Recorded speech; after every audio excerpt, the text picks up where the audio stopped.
Hello दोस्तों। हमारे इस यूट्यूब चैनल पे दो तरह की सीरीज चल रही है। एक सीरीज जिसमें हम क्वार्टरली रिजल्ट का एनालिसिस कर रहे हैं और दूसरी सीरीज में है जिसमें हम स्पेसिफिकली कंपनी के बारे में एनालिसिस कर रहे हैं। तो इस सेकंड सीरीज का पहला स्टॉक हमने आइडेंटिफाई किया है, टेरिल। इसका पूरा नाम है transformer and rectifiers India limited. So recently इस कंपनी ने अपने रिजल्ट पब्लिश किए थे। रिजल्ट जो थे बहुत ही ब्लॉकबस्टर रिजल्ट पब्लिश किए हैं। इस कंपनी ने अपनी लाइफ टाइम हिस्ट्री का सबसे हाईएस्ट क्वार्टरली रेवेन्यू और प्रॉफिट डिक्लेयर किया है। तो सबसे पहले हम देखते हैं ये कंपनी करती क्या है। बेसिकली इस कंपनी का काम है ट्रांसफॉर्मर्स बनाना। ये कंपनी ट्रांसफॉर्मर्स बनाती है, power transformers, furnace transformers, special transformers, distribution transformers and rectifiers and reactors. Basically transformers आपने बिल्कुल सही समझा, ये वही ट्रांसफॉर्मर्स हैं जो इलेक्ट्रिसिटी ट्रांसमिशन के टाइम पे या डिस्ट्रीब्यूशन के टाइम पे लगाए जाते हैं। आपने कई बार अपने घरों के आसपास भी ट्रांसफॉर्मर्स देखे हैं। तो ये कंपनी वही ट्रांसफॉर्मर्स में काम करती है। इस कंपनी के मेजर जो क्लाइंट हैं वो power grid, NTPC, Adani, Jindal steel, Tata power, बड़े बड़े पीएसयूज, बड़ी बड़ी स्टील सेक्टर की कंपनीज, बड़े बड़े प्लांट्स जहाँ पे हाई इलेक्ट्रिसिटी कंजम्पशन होता है, वो सब कंपनीज टेरिल से ट्रांसफार्मर परचेज करती है। सो बेसिक अब टेरिल्स ट्रांसफार्मर कहाँ से लाती है क्या? सो टेरिल के 3 प्लांट हैं अहमदाबाद और गुजरात के अंदर, जिसकी टोटल कैपेसिटी 40,000 MVA है। कंपनी इंडिया की सेकंड लार्जेस्ट ट्रांसफॉर्मर्स मैन्युफैक्चरर है और कंपनी ने रिसेंटली एक कैपेक्स किया है जिससे इसकी जो कैपेसिटी है वो 40% से बढ़ने वाली है। कंपनी की बात करें रिजल्ट के बारे में, तो जो कंपनी के रिजल्ट आए हैं उसमें कंपनी ने टोटल इनकम जो रिपोर्ट किया है फॉर द क्वार्टर एंडेड 31 दिसंबर 2025 को, ये रेवेन्यू है टोटल 709 करोड़। कंपैरिजन में लास्ट ईयर में सेम क्वार्टर में कंपनी ने 554 करोड़ का रेवेन्यू डिक्लेयर किया था।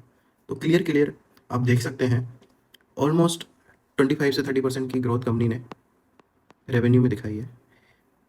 इसके अलावा हम कंपेयर करें कंपनी के रेवेन्यू को लास्ट प्रीवियस क्वार्टर से, तो कंपनी का प्रीवियस क्वार्टर में रेवेन्यू था 440 करोड़ का, जो कि अब बढ़ के 709 करोड़ हो चुका है। कंपनी के अगर हम प्रॉफिट के बारे में बात करते हैं तो कंपनी ने प्रॉफिट में भी ग्रोथ दिखाई है।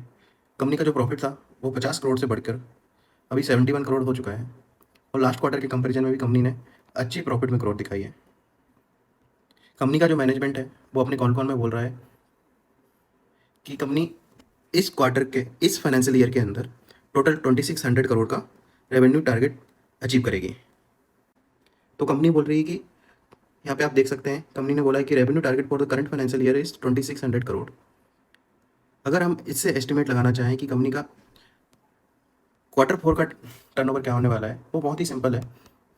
कंपनी ने फर्स्ट क्वार्टर के अंदर 529 करोड़ का रेवेन्यू दिखाया, सेकंड क्वार्टर में 460 करोड़ का रेवेन्यू दिखाया एंड कंपनी ने थर्ड क्वार्टर के अंदर 737 करोड़ का रेवेन्यू दिखाया है। तो इन सब का अगर हम टोटल करते हैं तो अराउंड 1700 करोड़ का कंपनी ने रेवेन्यू डिक्लेयर किया है। तो अगर हम देखते हैं कंपनी 2600 करोड़ का टोटल रेवेन्यू का टारगेट बोल रही है, उसके सामने कंपनी ने 1700 करोड़ का 3 क्वार्टर में रेवेन्यू दिखा चुकी है। तो इजीली हम बोल सकते हैं कि कंपनी रफली 900 करोड़ का रेवेन्यू क्वार्टर 4 में दिखाना चाहिए। ऑल्सो मैनेजमेंट अपने कॉन कॉल के अंदर बोल रहा है कि जो इनका ईबीटा मार्जिन रहेगा वो 15 से 16% रहेगा। इसके अलावा कंपनी के ऑर्डर बुक के बारे में बात की जाए तो कंपनी के पास टोटल आउटस्टैंडिंग ऑर्डर बुक है 5,450 करोड़ की। तो कंपनी आराम से 2600 करोड़ का टर्नओवर अचीव कर सकती है। इसके अलावा कंपनी बोल रही है कि FY 28-29 तक उनका टोटल रेवेन्यू का टारगेट है 8,000 करोड़। कंपनी बोल रही है उनका टारगेट है $1 बिलियन कंपनी बनाने का।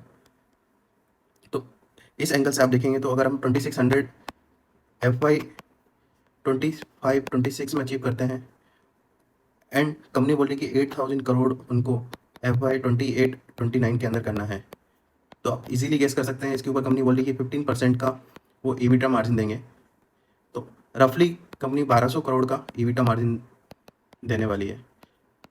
इस पे अगर मैं मल्टीप्लायर भी लगाता हूँ 20 का, इवन दो इंडस्ट्री पी चल रहा है अराउंड 40, मैं आपको 20 से ही मल्टीप्लाई करने का बोल रहा हूँ, तो कंपनी का मार्केट कैप आता है 24,000 करोड़, और अभी कंपनी का जो मार्केट कैप है वो सिर्फ 7,618 करोड़ का है। तो रफली अगर कंपनी ने जो वादा किया है कि वो 28-29 तक 8,000 करोड़ का रेवेन्यू अचीव करेंगे, तो कंपनी का जो वैल्यू है 7500 करोड़, जो कि अभी मार्केट कैप है, वो बढ़कर 24,000 करोड़ हो सकता है, बहुत ही कंजर्वेटिव वे में। तो यहाँ से देखने वाली बात है कि कंपनी किस तरह से ये रेवेन्यू का टारगेट अचीव करती है, तो उस हिसाब से कंपनी का प्राइस किस तरह से मूवमेंट करता है। अब कंपनी इस बारे में बोल रही है कि उनको 8,000 करोड़ का रेवेन्यू अचीव करना है, तो उसके लिए कंपनी क्या कर रही है? पहली बात तो कंपनी अपनी कैपेसिटी एक्सपांसन कर रही है। उसके अलावा कंपनी ने दिसंबर 2024 को एक कंपनी एक्वायर किया है, जो कि एक बैकवर्ड इंटीग्रेशन है।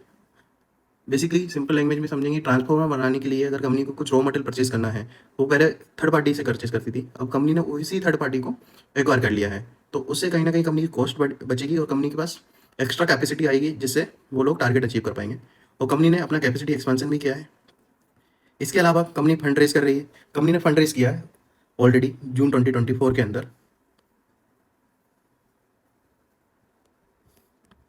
अब अगर हम कंपनी की बैलेंस शीट देखते हैं, कंपनी की बैलेंस शीट बहुत ही क्लीन है। कंपनी की बैलेंस शीट देखने पे मुझे ऐसा कुछ नहीं लगा है कि मैनेजमेंट ने कुछ कंपनी के बैलेंस शीट में हाइड किया है या कुछ किया है। यहाँ पे अगर हम देखेंगे फिक्स असेट, तो कंपनी ने रिसेंटली एक बड़ा इन्वेस्टमेंट किया है। जो कंपनी का फिक्स असेट वैल्यू था 144 करोड़ से बढ़ के 251 करोड़ हो चुका है। तो रफली 110 करोड़ कंपनी ने यहाँ पे इन्वेस्ट किया है। इसके अलावा CWIP में भी कंपनी ने काफ़ी हेविली इन्वेस्ट किया है, तो रफली 150 करोड़ कंपनी ने यहाँ पे इन्वेस्ट किया है। इसके अलावा 268 करोड़ आप देख सकते हैं, ये कंपनी ने जो सब्सिडी एक्वायर की है वो इन्वेस्टमेंट है। कंपनी की अगर हम बैलेंस शीट में अदर पार्ट देखते हैं, तो इन्वेंट्री, ट्रेड रिसीवेबल, इसके अलावा कुछ मेजर पोर्शन नहीं है। कंपनी के कैश फ्लो को अगर हम देखते हैं, तो कंपनी का cash flow, operating cash flow हमेशा कंपनी पॉजिटिव रही है, कभी नेगेटिव नहीं हुई है। अगर हम रेशियोज की बात करते हैं, तो कंपनी का जो वर्किंग कैपिटल साइकिल डेज हैं वो भी विद इन लाइन है। ओवरऑल कंपनी देखने में फेयरली वैल्यूड लग रही है। पीयर से भी हम कंपैरिजन करते हैं, तो इसके जो पीयर्स हैं, siemens, ABB, CG power and industries, भेल, ये सब बहुत हाई वैल्यूशन पे लिस्टेड है।